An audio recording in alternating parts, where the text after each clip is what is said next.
ស្ទឹងត្រែងកាលពីដើមឡើយមានឈ្មោះថាទន្លេពៅ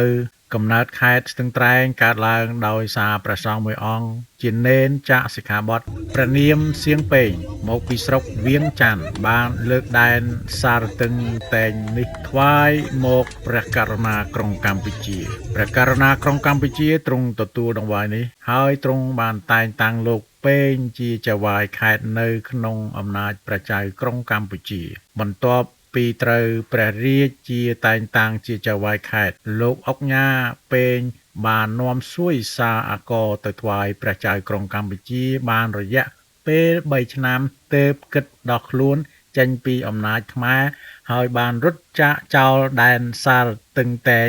ទៅរស់នៅស្រុកវើនសាយវិញក្រោយពីលោកអុកញ៉ាពេងបានរត់ចាកចេញចោលដែនសារទឹងតែងកូនប្រុសរបស់លោកឈ្មោះថាជាពេងញ៉ាសំក៏ត្រូវបានទទួលងារជាចៅហ្វាយខេត្តបន្តពីលោកជាពេងញ៉ាសំបានរួមគំនិតខុបខិតជាមួយរាជក្នុងខេត្តរបស់ខ្លួនចូលទៅជ្រកកោនក្រោមម្លប់ព្រះចៅនគរសៀមបានតែងតាំងងារជាពេងញ៉ាសំទៅជាចៅមឿងសឿងតែងដូច្នេះឈ្មោះសឿងតែងជាភាសាឡាវប្រែថាលោកនេនដែលលាចាកសិក្ខាបទបានកសាងឡើង